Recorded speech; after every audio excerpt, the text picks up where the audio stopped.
Hello and welcome to the Data Engineering Podcast, the show about modern data management.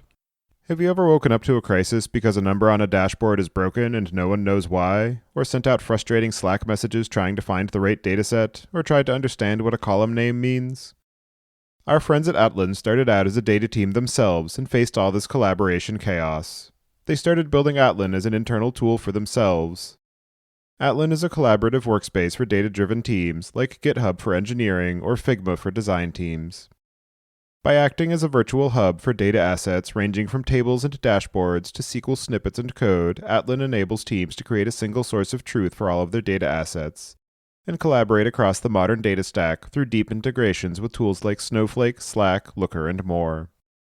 Go to dataengineeringpodcast.com/Atlan today, that's ATLAN, and sign up for a free trial. If you're a Data Engineering Podcast listener, you get credits worth $3,000 on an annual subscription. When you're ready to build your next pipeline and want to test out the projects you hear about on the show, you'll need somewhere to deploy it, so check out our friends over at Linode. With their managed Kubernetes platform, it's now even easier to deploy and scale your workflows, or try out the latest Helm charts from tools like Pulsar, Pachyderm, and Dagster. With simple pricing, fast networking, object storage, and worldwide data centers, you've got everything you need to run a bulletproof data platform. Go to dataengineeringpodcast.com/Linode today, that's LINODE, and get a $100 credit to try out a Kubernetes cluster of your own. And don't forget to thank them for their continued support of this show. Your host is Tobias Macey, and today I'm welcoming back Zhamak Dehghani to talk about her work on the Data Mesh book and some of the lessons that she's learned over the past couple of years since she first introduced the idea. So, Zhamak, for anybody who hasn't already listened to the past episode that we did, can you just give a bit of an introduction? Hi, Tobias. It's great to be back. Yeah, I work at ThoughtWorks as the Director of Emerging Technologies for the last few years. I've been busy, I guess, it's initially hypothesizing about data mesh, and then over the course of the last few years, implementing it, refining it, and validating it with our clients globally. Do you remember how you first got involved in working in the area of data? I had a bit of a chance, I guess, to think about where it was when I first, started with data. And it was when it wasn't cool at all. So it was probably the first time was about a couple of decades ago, embarrassingly. At university, my major was expert systems, like AI-based expert systems, which looked very different from what we call AI today. And then, I guess, mid-career, I had an opportunity to work on a fascinating distributed system product. It's basically what you call today a data-intensive application. It was gathering information from all sorts of systems across large networks, from routers and databases and ATMs and what you can imagine, to be able to monitor. So I got engaged in building time series databases, streaming, building a query language on top, aggregation system, the analytics on top. So the full stack was, developed greenfield, and that's before the cloud and all of the cloud services we have. That was a fascinating experience to give the depth of what is involved working with data-intensive applications. And more recently, the last few years has been kind of my focus has been on how do we do data sharing at a large scale in complex environments where, we work today in large organizations. And so for people who aren't familiar with the ideas of the data mesh and haven't listened to the episode that we did almost 2 years now and haven't read the book, can you just give a bit of a recap about the principles of the data mesh and some of the story behind how you came across the ideas and principles and some of the potential benefits that can be realized by organizations who implement it? Well, data mesh was born really as a hypothesis, as an answer to the challenges I was observing, a few years back, working with large technology and data forward clients at the time. The challenges were, in the discord between kind of the problem space and solution space. What do I mean by that? I was working with organizations that were complex. They had many functions, many domains. They had, big data aspirations. So they had a large number of use cases for how they wanted to use data and ML. And because of their complexity, they had data coming from many different sources, from many touch points with their, customers, partners, ecosystem players. So the solutions that they had wasn't really meeting the needs and aspirations and the complexity of their environment. And the solutions back then, a few years back, it was still early days of a lot of companies moving to cloud. So some of them had already moved cloud. They had data lakes or data warehouse on cloud. Some were still, running their solutions in-house. So I looked at the solution space and seeing what were the bottlenecks that was stopping these organizations to getting value from their data. So on one hand, they were spending a large amount of investment, but not getting, on the other hand, they weren't really getting results. So data mesh at a very high level is a decentralized socio-technical approach in accessing, managing, sharing data essentially for ML analytics use cases. Then you asked about the principles. So if I reduce it to its 4 principles, or basically 4 very generic principles underpinning that. Of course, each of those principles leads to very specific implementations and a technical kind of manifestation we can talk about. But at a high level, the principles are, first and foremost, the idea of distribution of data ownership and data sharing, an architecture for data sharing, 2 independent, autonomous, domain-oriented teams. Basically, following the themes of your organization, the way that organization and business decomposes itself to get scale. Usually these are your business domains, business functions. And following that with teams, technical and data, I suppose, kind of informed or capable teams that not only build applications that support, or microservices or applications or legacy systems that support those business functions, but also the technology required to share data for analytical use cases. So then if you follow that principle, the principle of domain-oriented ownership, you may say that, well, that may not look very nice because, the teams may end up kind of siloing their data in their own databases. How's that going to work?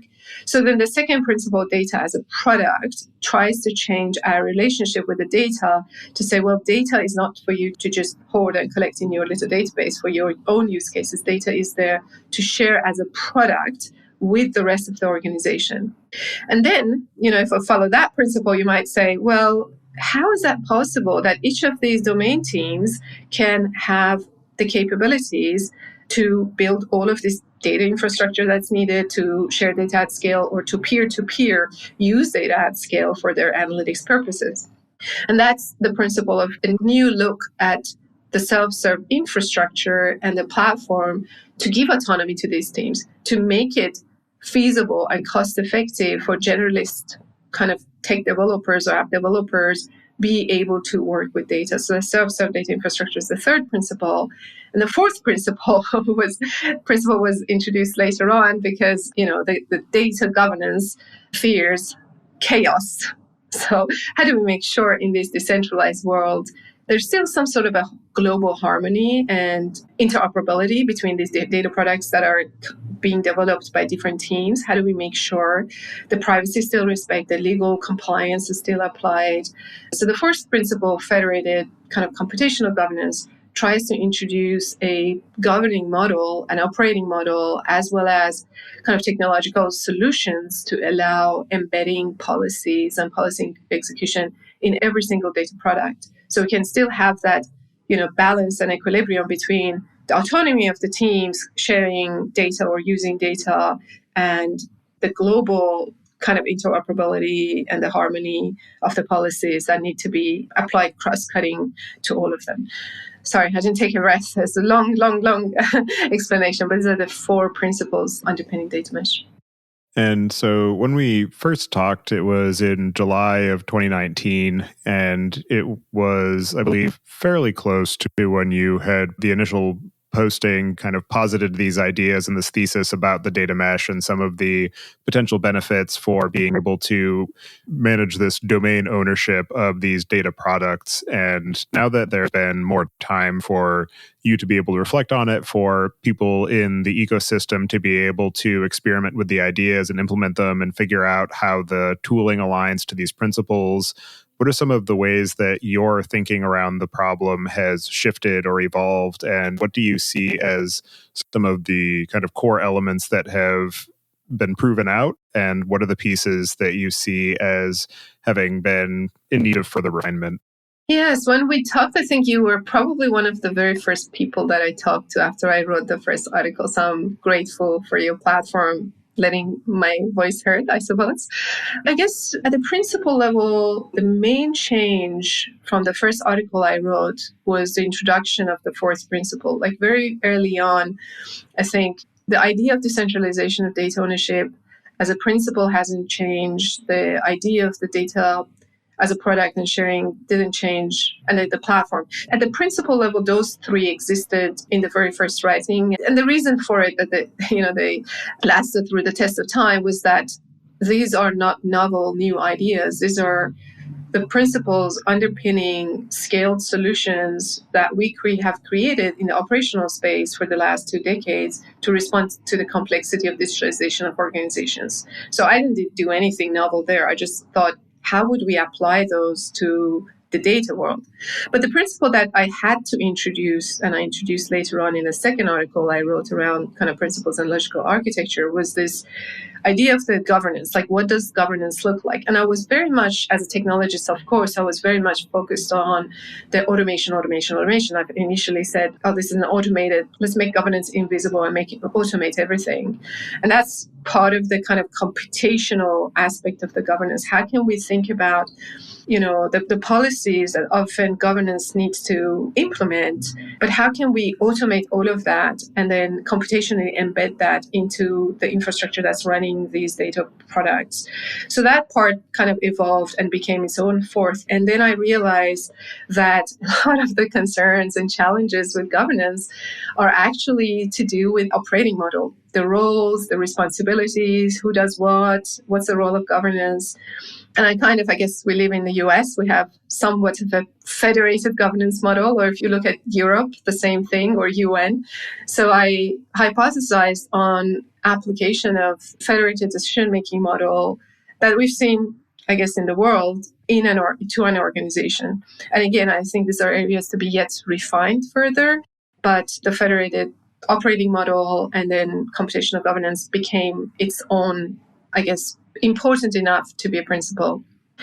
On the technical front, a lot has changed because we've been building this for the last few years and every implementation of it looks different. So I think these principles are just getting more refined as we implement it and well understood. And one of the core kind of pain points that you called out in the initial posting and that has held true is the fact that data teams have typically been very sort of underleveraged but overworked because of the fact that it's generally oriented around a centralized team of people who are responsible for all data across the organization. And so you lose a lot of the context and domain expertise as it traverses these various boundaries, and you have these very labyrinthine point-to-point connections between various systems.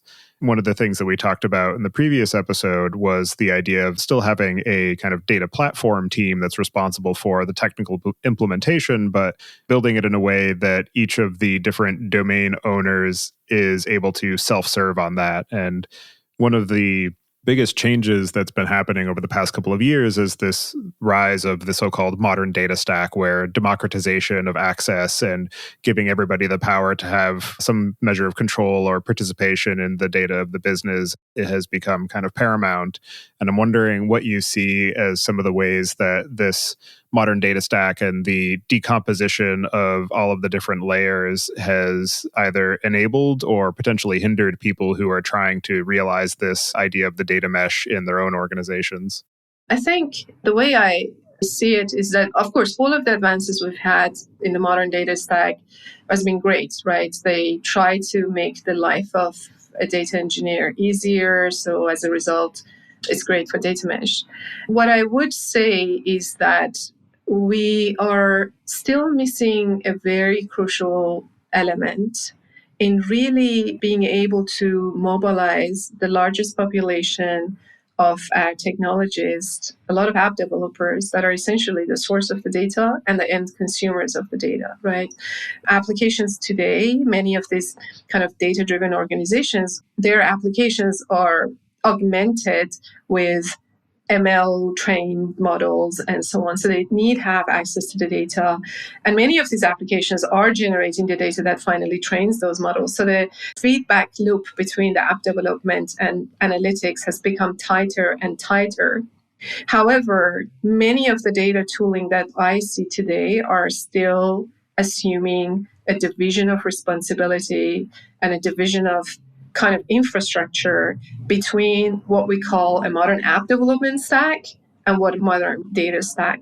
And some of the tools are actually, increasing that gap between the two, and some closing the gap. So for data mesh to really take off, I think one of the pieces is a kind of a platform. And I know we use the platform as one thing, but it's not one thing, right? It's a collection of tools that play really nicely with each other. I think the collection of tools need to imagine the life cycle of a data product from generation, creation to consumption, to creation of ML models, and then consumption back to the applications as one kind of feedback loop, as one journey life cycle, and look at kind of how the platform that enables this a cross-functional team needs to play nicely with modern application stack, needs to integrate nicely with how data is emitted from these applications or how data fed back to these applications. The solutions we have today, they have made an assumption, rightly so, because that's how the world was when they were created, that application data will get to us somehow. We build these pipelines and it will get to us. That's not the focus. The focus is, once we got this data, what we're going to do with it, how we're going to model it, how we're going to enable the downstream, that last mile to the data scientists and data analysts. So I think the applications that would work nice, or the solutions or platform capabilities that work nicely with data mesh, are the ones that close that gap. They really, like, very simple example, and it's no criticism for any particular vendor, but a lot of application developers these days are very well familiar with containerizations and running a Kubernetes cluster, not running them, but running their applications on such a cluster, monitoring their applications with certain observability tools. But if this cross-functional team is now need to provide data products, they need to completely shift to the other direction and go and, run a VM-based cluster of Spark and then run Spark jobs somewhere else and then monitor those somewhere else. And even simple standards like the Open Lineage, and in fact, the part of that group forgets that this tracing that happens for the data, it needs to start from application. So we've got a set of open tracing standards for the application tracing and another standards for Open Lineage for data. Are we thinking about connecting the two? Perhaps not as much as we should. So, yes, I think it's great that we're investing a lot of money in creating data platform, modern data stacks, but not paying enough attention. How does that play nicely with modern app development stack? Yeah, I definitely agree that the continued division of software and application development and delivery and development of data pipelines and data analytics is still too segmented, and there needs to be a much more native integration between the two, where one of the challenges of application development is that it has become increasingly sophisticated and complex, and so the responsibilities of application developers is continually growing, and add another responsibility onto their pile of, as you're designing and building the application, you need to be considering as a first-class concern, how are you actually going to expose the analytical information that's necessary for other consumers. And so I think that needs to become part of the standard set of requirements for the application delivery and the definition of done before we can really be able to fully realize the proper value of data within our organization. Otherwise, we're in the situation where we are now, where the application developers build the applications, they generate all of this data, and then they just kind of drop it in the database and say, good luck, not my problem anymore. I did what I'm supposed to do. I have an application that my end users can take advantage of. But I think that as the users of these applications become more sophisticated and data literate as well, that also continues to drive the need for these analytical products, which then feeds back into the need for these applications to be able to embed that as part of the experience. And we've been seeing that with some of these embedded analytics solutions. I recently talked to the folks from Cube.js, which is a way to be able to actually expose an API of your analytical data that you can, power some of these charting libraries with. There's the idea of reverse ETL or operational analytics, where you need to feed all of the information from your data warehouse back into these SaaS platforms that your business users are relying on. So I do think that there is that foundational need of software systems to have analytical use cases embedded as a first-class priority in their design and delivery. Absolutely. You said the right word. Like, I love your thoughts here, because unless the day comes that we are intrinsically motivated to care about data, and we, I mean, application developers or, digital solution developers, unless that day comes, and that day only comes when analytics ML is embedded into the application, embedded in what every business function, none of this will work. We will be in this hypocrisy of putting data driven all over our mission statements, and yet externalizing the responsibility of anything to do with data to a different team away from where the action really is happening, right? So I completely agree with your statement about embedding intelligence, whether it's analytics or ML, into everything we do, including the applications we build. And so the idea of productization of data is at the core of the idea of the data mesh.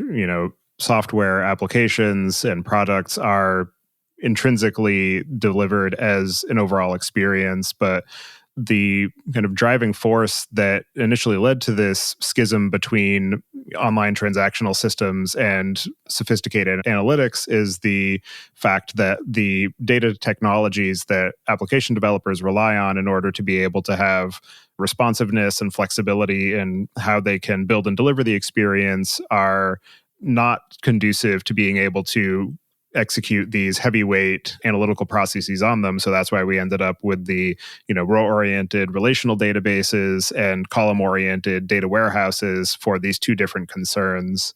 And I'm wondering what you see as the potential for being able to bridge that kind of fundamental divide in terms of the data access requirements while being able to still design and build systems that are able to natively work across those boundaries without having to have this very painful and error-prone system of point-to-point integrations that are the responsibility of, some third party, whether it's external or within the organization. That's a really good question. I think where we are in the arc of kind of innovation, database innovation, I completely agree with you that the underpinning kind of technology for OLTP or transactional systems and the modes of access for building a database for a microservice that's running a website, which has lots of reads and writes, small reads and writes, versus building a storage technology that runs analytical workloads, perhaps not as many, but one or two reads, not many writes, but very heavy, reads, a large scale reads. At a physical level, there are two different sets of technologies that support those. And I do not think that, we have to have one universal database to solve our analytical data problem. I think what we can do, though, we can still respect, and in my mind, data mesh at this point in time respects those differences. Say, at the physical level, at the infrastructure level, yes, you do have different data storage, even data modeling, the modeling of the data for your, e-commerce application, as you said, row-based relational databases for atomic transactions. That database should be optimized for that application, should not be optimized for analytical workload. But how can we enable extension of these applications in a way that now they do externalize data and access modes for analytical purposes? So at this point in time, I think what we have implemented and what I'm kind of hypothesized is this idea of kind of data quantums, something that an architectural component that encapsulates the storage, the modeling, the serving of the data, as well as the policies that govern that data, designed for analytical access. And that kind of data quantum sits next to or close to the source applications. In some cases, data quantums are very close to the application that is the source of their data, and in some cases they're not. So some cases they're downstream aggregates of multiple upstream data quantums data, or even further downstream, they are providing the output of a machine learning model, perhaps. So in the case that we were just discussing, in the case that data quantums or data products are more aligned to the source being an application, then how can we assure that the integration between those two are a bit closer, and we don't have, a forest of pipelines putting through down these pipelines way away from the application developers. And I think the very first step is have the same team to be responsible for both of these. Just by the fact that the people that are sitting next together have the same objective. The objective is serving this domain's function, and part of the domain's function is sharing its data. Sitting together, I think, is the first step to get the knowledge of data modeling, analytical data sharing, close to the knowledge of the data modeling for the application, which is the source. And then from the technical perspective, I think the technology is already there. We have event streaming, which can, stream out kind of the events out of the system as it's updating its own data storage. It can provide domain events that then the data quantum will capture, will summarize, will transform to whatever, columnar format or whatever format the modes of access it supplies. We have, if it's a legacy application, we have the change data capture tools to do that. So I think the integration between those two, once it's done by one team and the life cycle of that integration is managed by one team, the technology exists. It can certainly be improved, but the technology exists. Modern data teams are dealing with a lot of complexity in their data pipelines and analytical code. Monitoring data quality, tracing incidents, and testing changes can be daunting and often takes hours to days or even weeks. By the time errors have made their way into production, it's often too late and the damage is done. Datafold's proactive approach to data quality helps data teams gain visibility and confidence in the quality of their analytical data through data profiling, column-level lineage, and intelligent anomaly detection. Datafold also helps automate regression testing of ETL code with its data diff feature that instantly shows how a change in ETL or BI code affects the produced data, both on a statistical level and down to individual rows and values. Datafold integrates with all major data warehouses, as well as frameworks such as Airflow and dbt, and seamlessly plugs into CI workflows. Visit dataengineeringpodcast.com/Datafold today to book a demo with Datafold. Yeah, I think that to your point that it doesn't need to be all within the confines of the application that the analytics is also done, but we do need to have much more well-designed and well-enforced contracts at these boundary layers with the application and the downstream analytics consumers. And the database schema is not a firm enough contract because it's subject to change at the needs of the application developer, or you're in the business of restricting the amount of change that's possible because it will break other downstream systems, which hampers innovation in the application. And so as we were just discussing this here, one of the things that comes to mind as to how to make this an easier lift for application developers is, as software engineers, we rely a lot on different frameworks to handle a lot of the, boilerplate common requirements. So Django, Rails, what have you, have become widely popular because of the fact that it handles all of the concerns of being able to terminate web requests, handle, cookies and sessions and query parameters, database connections. And I think that one of the ways that this can become an easier solution for people is if some of these frameworks or new frameworks evolve that have these analytical outputs as a first-class concern within them, so that it's just a natural part of the development cycle, so that I don't have to think about, okay, I need to build a new API and I need to think about, okay, what are the access patterns? I need to be able to do both bulk reads and incremental reads and be able to maintain the watermark of when this client last read so that I know what new data to send to them. Having that just be baked in as part of the kind of standard boilerplate, you get this out of the box kind of a thing. But to the point too about these sort of enforceable contracts, I think that that's one of the pieces that's still very weak in the data ecosystem, and it's becoming more prevalent, but it's not easy enough yet. It requires a lot of upfront work and design and, collaboration across the organizations. And it's not just a framework where you say, okay, this is what I'm going to do. This generates the contract. So now as a downstream consumer, I say, okay, this is the shape of the data. I can generate the schema from that. Now I'm going to transform it. And, this is the new contract for this other downstream consumer.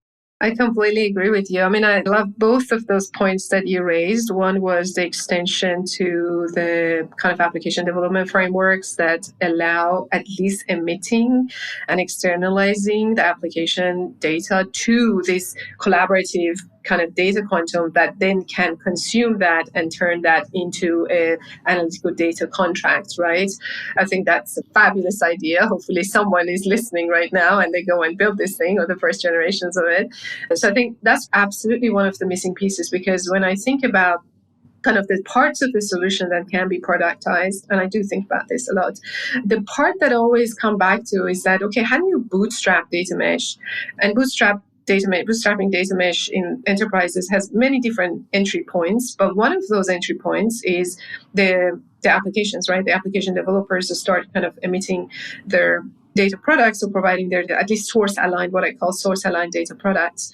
And to bootstrap that, it's not that easy to just buy a product and plug it in off the shelf, right? So you need to kind of change the application logic. You need to work closely, or those application developers need to work on their system to be able to externalize the data that then can be consumed by the data product and then, changed into analytical data. And if we can reduce that overhead, if we can reduce the overhead of an application developer now providing those new contracts, I think we have a much better chance of getting adoption of data mesh, because you are accelerating bootstrapping something. And I know that I've talked to a lot of executives, and like one of the suggestions I've heard from some of them is that we want to inject, in fact, product development, data product or data quantum creation into the build pipeline of an application. So at some point in that from build to deploy pipeline, you create that. And I think, well, that's a good idea for some applications, but it wouldn't be the first thing I would focus on, because as an organization that you're trying to kind of figure out how this data mesh thing works for you, probably you don't want to focus on a factory-like generation of a lot of data products that hardly used. Perhaps it's an optimization. That end of it, I think it's an optimization that we can work on once the organization has figured out what's on my operating model, what does data product mean to me? And then you can kind of try to, I guess, put a machinery in place that makes the data product creation faster and bootstrap that.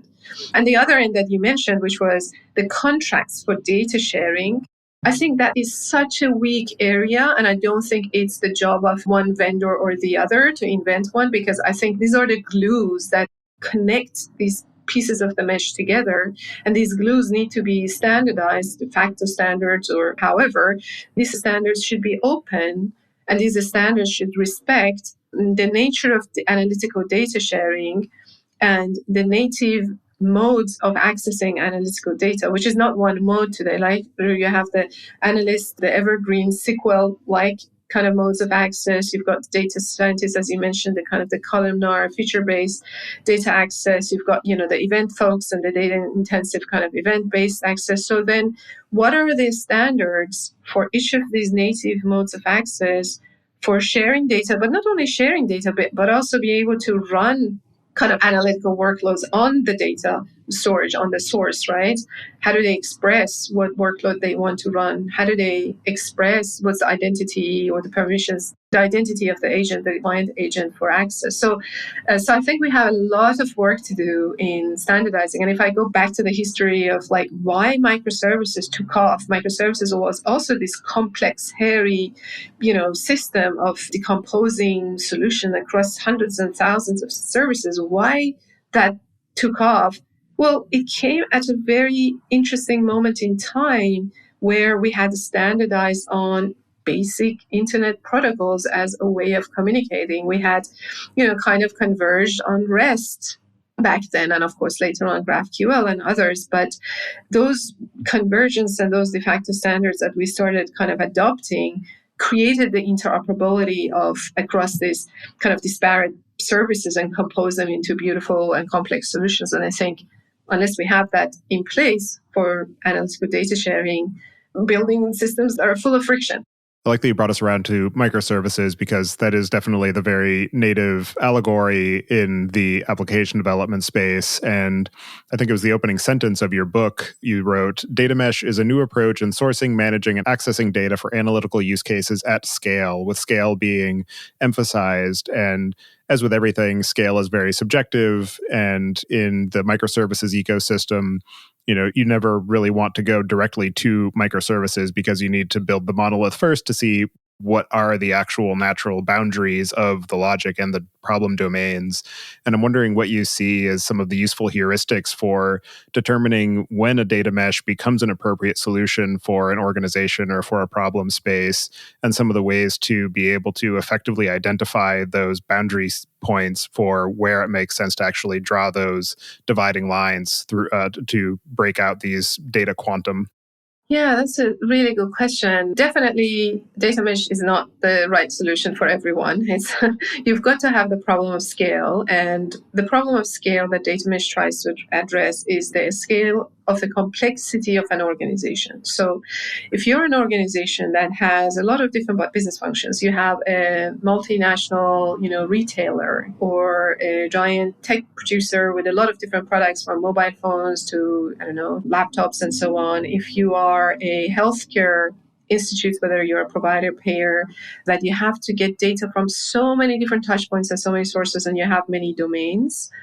And at the same time, you have the aspirations, the use cases, the capability to actually use that data in many different diverse solutions, use cases. Like if you're a healthcare, let's say, provider, you want to do population health analysis. You want to, personalize your care based on the cohorts of different patients that you have and their very specific personalized needs. Like if you have all of these aspirations, and you have the scale of the sources and the complexity of the organizations, and you're also doing merger acquisitions and you're growing, you probably very likely have been blocked or hindered by your previous centralized solutions. And if you have the pain of, your data team is unhappy, nobody's happy. Everybody has like frowny face on because, the data scientists that want the data are complaining the data is no longer available. The data engineers are under, overworked and under a lot of pressure and underappreciated. They're not really incentivized. They don't know what they're doing in the middle. The application developers are kind of oblivious, but also frustrated that they can't, build those intelligent solutions in, and they're complaining about the data scientists. So if you have those blockers, centralized bottlenecks, and you have the scale, then think about data mesh. The other question is, okay, at what point in my, I'm still exploring my business, and now I'm going through that, kind of massive scare of growth, and I'm going through some hyper growth, and now I've grown and I'm exploiting where in that curve I should think about data mesh. I don't have a specific answer to say where and when, because it depends on many, many different factors. Give you an example.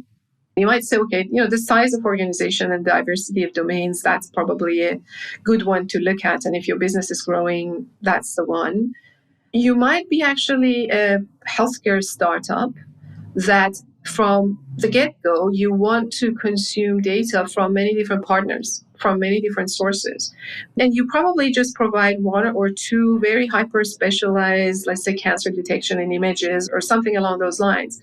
But from the very early on, you have this diversity of sources where the sources of data are going to continuously change on a different life cycle, different cadence. So maybe even from early on, because the scale of access to reliable sources is a differentiating, strategic kind of benefit to you, you may want to think about data mesh earlier, as opposed to maybe an organization that doesn't have that business model. Maybe you want to think about that once you go through that hyper growth. So it's a really hard question to answer, but simply, do you have a pain of a bottleneck, a centralized bottleneck? And if you do, data mesh might be useful to look into. And I think another interesting element of the idea of the data quantum being the building block of the mesh means that it doesn't necessarily have to be that the mesh exists entirely within the boundaries of your organization. So for a smaller company where it doesn't make sense to split out these domains internally, you might still have this data quantum that is at the boundary of your organization so that you can provide data as a service to other organizations that you're doing business with or to your consumers. And so then the data mesh becomes more than just what is within the walls of your company, but it becomes what is this ecosystem of data products that is composable and consumable across these business boundaries. I completely agree with you. The way I kind of imagine data quantum, and I know it's one of those big words and it sometimes alienate people, but there wasn't any other word, so I just used this one. The way I imagine it is that it's the unit of value exchange. So if data is the thing that's valuable, the thing that is product, and we share, this is the unit of exchange. And if you think about it, if your mesh is within a large enterprise, then you're exchanging value between different parts of your organization peer to peer. But if your system is an ecosystem of partners, and there are a lot of like closed ecosystems or open ecosystems with your partners, that you have some sort of contractual agreements around data sharing, it's the same concept. You are sharing that unit of value, but this time you're sharing that across a trust boundary. So then when you think backwards, okay, I'm now doing data sharing across trust boundary. What is this data quantum thing that I need to share? Well, it can't just simply be those columns or rows of data anymore. It must be also encapsulating in my mind the logic and the transformation that keeps this data alive in a way. Also, the policies that govern this data. I mean, the privacy of that data doesn't change because we just shook hand, we exchange this value to somebody else. So it has to bundle the policies within it.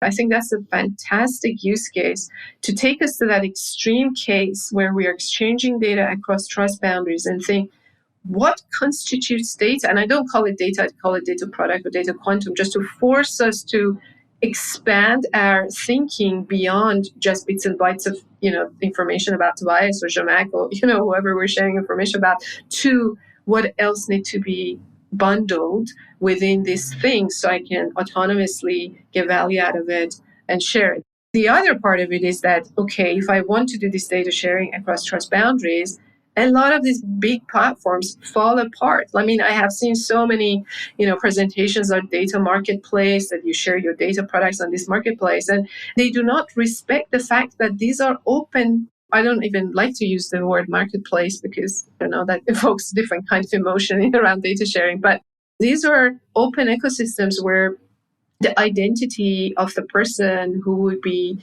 using that data or the system cannot be locked within a single platform. They are running a different platform. They're running a different identity system. So those sort of data sharing standards that you and I just talked about a minute ago need to include identity systems that go beyond the bound of a single organization, need to include standards that go beyond the bound of a single, data storage. I think we have a lot to build on because we have built internet scale solutions and APIs. We just have to extend those with respect to a very different modes of access to data. Going back again to the analogy of microservices, another problem that becomes manifest when you are dealing with all of these decoupled components is understanding what are all the interconnections between them, but also, if one of those elements in the system becomes overloaded, then it can become problematic, or you end up becoming a supernode. Or there's the problem where I have all these microservices, so now I need to query 15 different systems to get all the pieces of data I need to be able to fulfill this request. And so, particularly in the context of machine learning, where I might be pulling in lots of different data from lots of different sources to be able to build some sort of a composite model, I might need to interact with 15 different data quantum. And so that becomes potentially problematic as I try to figure out what are all the data sources available, how do I want to compose them together. Maybe they're not all providing consistent interfaces, which I know that that's sort of one of the requirements that you put forth as being considered a full-fledged data product, is that they all expose the same interfaces. But as a consumer of all of these quantum, how do I make sure that I can find them in the first place? And how do I make sure that they're all able to sort of give me data in consistent formats and in a performant manner so that I can make sure that I'm upholding my sort of service agreements to my downstream consumers? That's all engineering. Like I don't think it's an unsolvable problem. I think you mentioned a few of those. I completely agree that, in case of perhaps APIs and microservices, until you get to that top layer, right, the top front end where you're creating a journey that stitches APIs from many different services, you don't have that kind of as you said, dependencies to a lot of services, right? But even in the microservices, you do have. But I do appreciate that in the analytical data, most of the value that we get from that data, most of the interesting use cases are stitching data and looking at the data across many, many different nodes.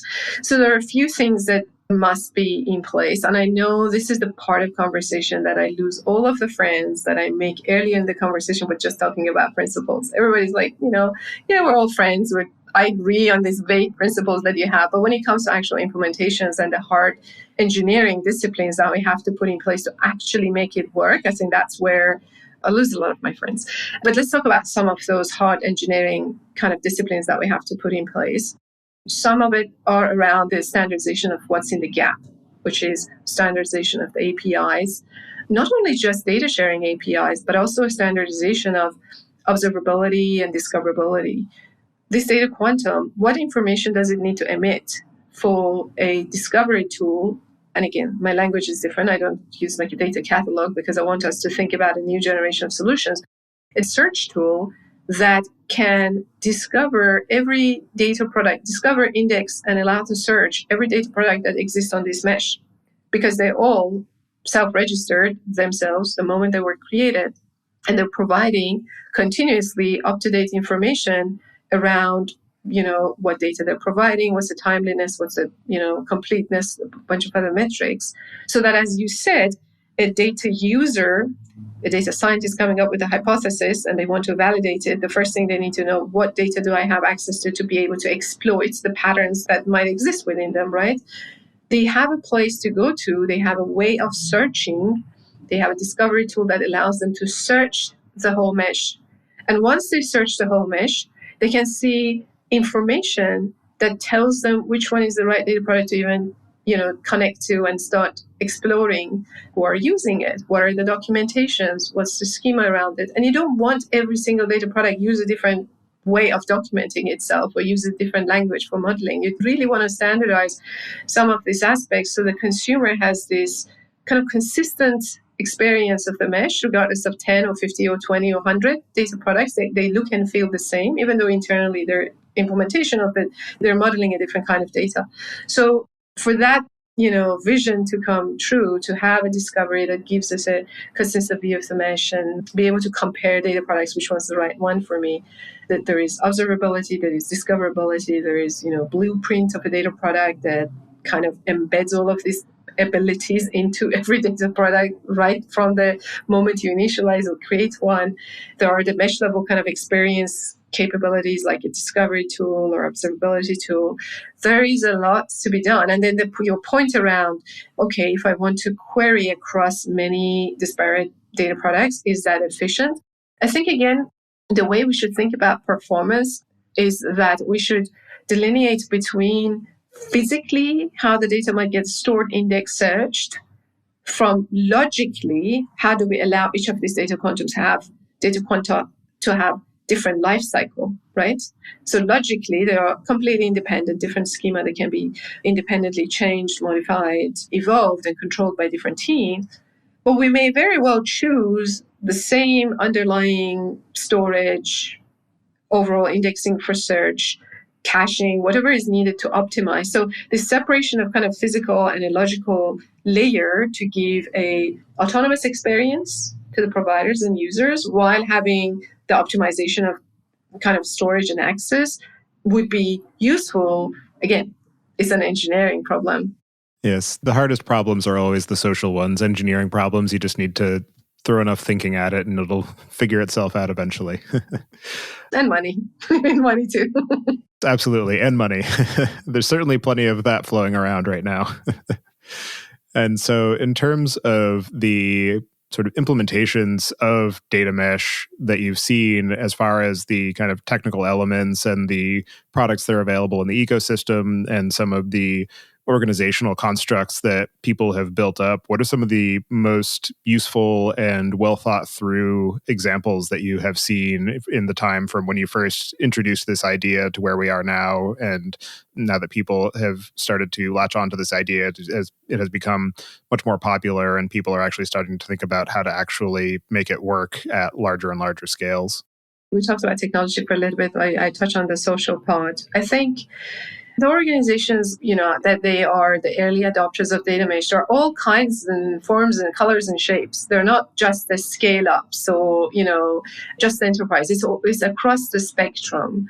And you see a very different kind of starting point if an organization that had a traditional, chief data analytics officer with governance and data science engineering under it versus an organization that is more nimble, kind of smaller, digital native. So you just see different behaviors in those. And I think the ones that are most successful are the ones that can really challenge their own biases and assumptions and bring a new thinking. So maybe I just give some examples here. The larger, more traditional organizations that have had well-established, let's talk about data governance for a minute, right? Data governance, they try to solve the problem that we just talked about. It's a complex system, it's a chaotic system. How do you prevent this chaos? They try to solve the challenges of this kind of independent data sharing with the old methods that they are very much used to. So the old methods are putting control in place. So I love the system thinking and kind of the work of Danilo Meadows and the kind, likes of her on system thinking. And if you think about this as a complex system, the traditional organizations that have adopted data mesh, they still try to fit it into the system thinking that they had for their organization. So introduce bottlenecks, basically. So if they are worried about, let's say, duplication of the data products and how we're going to prevent this chaos and people building these data products. And that comes from, years of having scars of people copying data into different access databases. What they think about is, well, we're going to put a certification and validation and a manual kind of quality control in the pipeline of the data products. That just creates a synchronization point and a bottleneck. It doesn't work. So I know you asked for good practices. I'm just telling you some of the bad ones. But just contrasting that with kind of companies that have automation, heavily relying on automation and platform solutions, and they're comfortable with chaos to a degree, and find different ways of managing just the same problem, the problem of, let's say, duplicated data products we don't need. And the thinking that I work with some of the clients and kind of seen are around, well, how do you apply system thinking to a complex system to avoid duplicates? Well, you introduce feedback loops, right? So you introduce a positive or a negative feedback loop in terms of you want to, for example, in a mesh to expose all of the information about your data products in a centralized kind of, I know I said the word centralized, but centralized global discovery or search tool. And this search tool will give higher ranking to the data products that have, better user satisfactions. They have more stars. People kind of like them more or use them more, and gives lower ranking to the products that seem to be looking exactly the same as the other ones, but they don't have as much usage. So it's self-balancing. The mesh tries to self-balance itself by this just a simple ranking, positive or negative feedback loops, which is a very different approach, which of course relies on observability and automation and all of that. But it's a very different social system design approach to solve a problem without putting bottlenecks in place. The other kind of interesting aspect that I have seen is around education and empowering kind of domain teams and application teams and data literacy. And people have come up, I think HelloFresh had a presentation on that, which I adored, how they kind of gamified the education around data and created different reward programs or incentive programs and educational programs to get everybody on board in terms of valuing data as a piece of kind of product that they build. I'm still discovering and learning and participating in creating kind of social systems that work, and there's still a lot to be done. One of the other interesting things that the idea of the data mesh and some of the ways that it manifests in a company can bring about is the variance in the types of roles and skills that are necessary, where this has already been going through an evolution because the idea of a data engineer is still relatively new in terms of human history, where, it started off, we had database administrators and we had business intelligence engineers, and then the rise of the data scientist made everybody realize that we needed data engineers to be able to hand over the data sources that were well groomed and maintained and up to date for the data scientists to work from. And now, as that has become a more recognized job description, we've also been seeing the rise of the analytics engineer, and now there's the data product engineer, machine learning engineer, and there's this continuing proliferation of titles that all fall within the general category of data professional. And I'm wondering what you see some of the impact of data mesh, where these data product concerns are being brought into the application development cycle and the kind of domain expertise that's necessary, how that will influence the sort of types of jobs and positions that are necessary for organizations to be able to realize the full benefits of the mesh as they start to scale up and scale out and increase their level of sophistication of data usage. What I might say might be a bit controversial, and I do not intend to undermine anybody's skills or talent or contribution. But if data mesh is successful, at least the vision I had, there would be just engineers, Tobias. There wouldn't be any, all these rainbow of engineers, because we introduced its intermediary roles. And every time we introduce an intermediary role, we're creating gap between the producers and the consumers, and we're creating accidental complexity in that system, as opposed to thinking about how to close that gap and get these people talk to each other directly, right? So I think those intermediary boundary roles of analytics engineer, data engineer, I think that they were needed at the time. If organizations are serious about being data-driven, and data-informed, data-driven, however you want to call it, as in embed what you just discussed a minute ago, embed intelligence in every decision-making, in every aspect of their application, or at least in many of them, they have to get rid of these boundary roles, and they have to find a way to upskill, cross-skill their engineers to work with data, to work with ML. And of course, they will still have some specialized roles, and those specialized roles are the ones that are, for example, the PhD graduates of data science. They're really working on the science part, and I do think a lot of the work that we call data science is actually feature engineering. It's not really data science, but there is still a science part.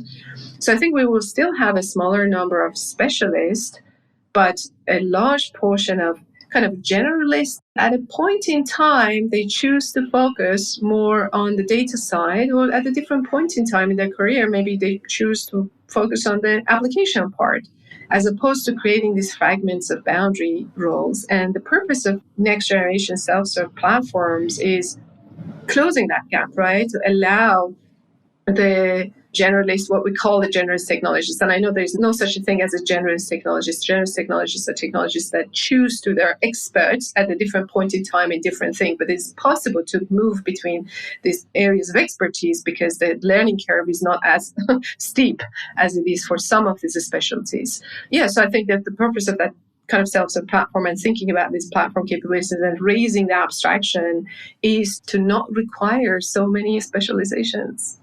In terms of being able to raise that floor of complexity and, reduce the amount of specialized knowledge that's necessary to be able to just work at a surface level with these different data technologies, what do you see as the role of vendors and sort of service companies in being able to help realize the potential for this future state? The list is long, but I will maybe share some of the things on top of my wish list for vendors. I think, like any good product design, starts with focusing on the user experience and creating these new personas, which are your generalist developers. Think about generalist engineer or generalist expert engineer, whatever we're going to call them.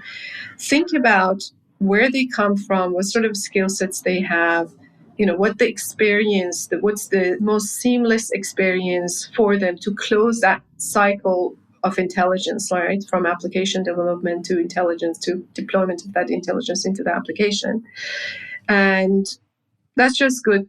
Again, I'm being cheeky here a little bit, but that's just good product design, right? Think about the experience of this new persona of users that you have, as opposed to solutions that are closer to the middle, closer to the machine, and optimized for the machine. I think a lot of our data solutions, and for good reason, for the last 2 decades, mostly have been optimizing for what you just talked about, for performance, right? For separation of the data from the compute so we can scale out each differently. Now that we've solved that problem, we need to raise the bar and focus on optimization of the experience and optimization of a connected experience from app development back to the full cycle intelligent digital solution development. So that would be just the starting point, who we optimize our solutions for. And then the second part of it is that when I look at the data landscape or data solution or vendor landscape today, I see two main categories. I see a fragmented world of tiny little solutions that every startup, kind of tries to build and capture the market for a small section. And these solutions, very few startups to start with, how does my solution fit in an ecosystem, right? How does this connect with the rest of an ecosystem? So ecosystem thinking as building solutions that interconnect nicely with each other is the second on my wish list. And then the other camp is big platform. I'm going to give you the soup to nuts of everything and just buy one solution so you're going to get everything you need. And that doesn't lead into a future that I want to be part of. Doesn't necessarily lead to a future that is conducive to innovation by smaller players, by disruptive players. So I guess it's a hard ask, but it's an ask about, even if you are a big platform company, still try to be a good citizen of an ecosystem with other players within it. And that means product design with interoperability and interconnectivity in mind from day one. And in terms of your experience of working with your clients at ThoughtWorks and working with people in the community and writing the book and just interacting with people in general on this idea of the data mesh, what are some of the most interesting or unexpected or challenging lessons that you've learned in the process? So I guess the most interesting and exhilarating one was the surprise that I got when I published this content, and content was like conference speaking and writing. My expectation was, maybe I mentioned this last time, was sharp objects being thrown at me and me ducking. But to my surprise, I said what a lot of people were thinking about already or implementing. So I just voiced something perhaps that was obvious, but not was spoken of. And I tried to put a system around it in that explanation. So the most surprising element is that how the industry has embraced the topic. Very, very happy about that. I guess related that again, the most surprising and yet challenging is that the vendors play a big role in this. And while I'm happily surprised that many vendors has embraced the approach, I still see a challenge as I haven't really seen data mesh native solutions to be created. As you mentioned earlier, I think the technology challenges are solvable engineering problems because there's still quite a bit of a gap that exists. So every project that starts does require investment from the adopters to build the gap until the gap is filled. But the social aspect of it is still a big challenge. I thought that, the domain application developers would be more welcoming to embracing data. And I just realized what a big gap there is between what the mission of a company is as being data-driven at the executive level and the reality of the on the ground, that how compartmentalized data is still from the reality of the business and applications. And that's the biggest challenge we have to solve. And that's what we talked about. What are those intrinsic motivations to embed intelligence? And, this the new age of AI become real, not at the executive and as the mission statement, but at the grassroots engineering, business people, BAs, application developers. We touched on this a little bit already, but what are the cases where data mesh is the wrong approach and somebody might be better suited with just throwing everything into the data lake or the data warehouse and building these different, point-to-point solutions? I guess I add something to your question. I would say, where are the places where the data mesh is wrong approach today? because the solution, today versus 5 years from now, we may make decisions very differently. I think today, if your organization, as we discussed, doesn't have the scale of sources, the scale of use cases, and you have very modest use cases and modest number of domains, I don't think data mesh is for you. Again, today, if you don't fit into the innovator adopter, curve of adoption of a new innovation, as in you're not risk taking, you're not comfortable as an organization with ambiguity, you don't have an experimental kind of attitude towards developing and walking through the unknown, perhaps you've got to wait, because there is a level of experimentation, there is a level of unknown and ambiguity and refinement that needs to happen that innovator and lead adopters are okay with, but laggard are not okay with. So if you're traditionally a laggard, then I don't think it's the right time for you. And the third piece that I would say is that, again, because we are at the point we are today, there are not many off-the-shelf technologies for you to get and simply integrate. And there is a fair bit of investment in building out. And if you're not a technology company that has technology, respect or embrace technology at its core, as its main developer or even the driver of the business, then now may not be the right time, because you would need that kind of technical foundation to build and operate a data mesh. And as you continue to work with companies and help to formalize these ideas around the data mesh, what do you see as the future for the principles and your overall involvement in helping to drive it forward? And at which point do you think it will become just the community's responsibility to adopt and push forward these ideas? I would like to see community's involvement much sooner than later. I'm actually very grateful. There are folks in the community that have led initiatives like, Data Mesh Learning Group, flourished over the course of a couple of months from nobody to thousands. So I think the community is forming, and there's a lot of information still figured out. What's the good information? What's the bad information? We're still a lot of misinformation as well. So I think the community is evolving, and I'm very actually happy and grateful with the participation of folks in the market. As of my role, I think up to now and up to once this book is out early next year, been still acting as an evangelist, try to be ahead of the curve, been ahead of the curve with ThoughtWorks for a few years, so be engaged in the projects and the challenges we see on the ground, and come back and share those challenges and learnings with the larger community. I think ThoughtWorks has traditionally had the spirit and the culture of sharing. We did that with microservices. We did that with continuous delivery and a few other, I guess, major shifts that we've seen in our industry. Are there any other aspects of the ideas around data mesh and its manifestations and some of the work that needs to be done that we didn't discuss yet that you'd like to cover before we close out the show? I think at the high level, people kind of understand the principles, the motivations behind it.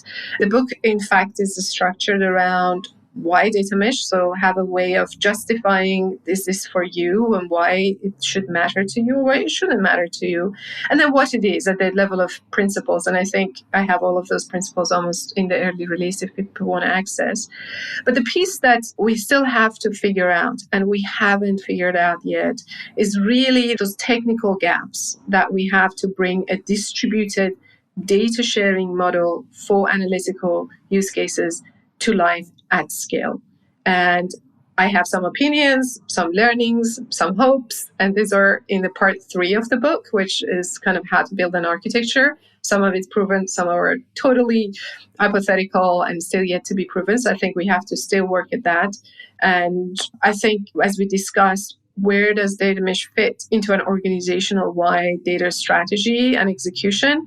I think that's a part 4 of the book that I think we still need to learn and discuss more. So there won't be time for us to go into the details of those, but I think the actual technical architecture and implementation, something with a refreshed and outsider perhaps perspective, and also the execution of the data mesh at the organizational level, kind of a strategy and executions is the discussions and topics to be discussed.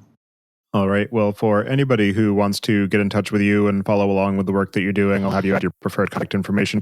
And as the final question, I'd like to get your perspective on what you see as being the biggest gap in the tooling or technology that's available for data management today. I'm probably going to tell you the same answer I told you last time. Standards, right? Whether these are de facto standards like Parquet file and so on or not, but standardizing the gap.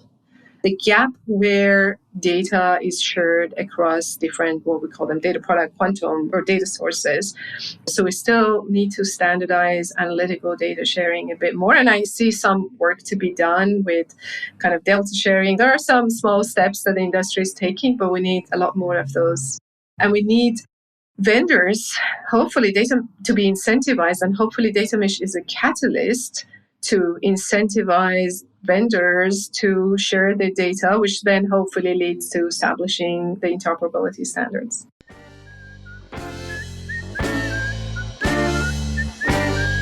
Thank you for listening. Don't forget to check out our other show, podcast.init, at pythonpodcast.com to learn about the Python language, its community, and the innovative ways it is being used.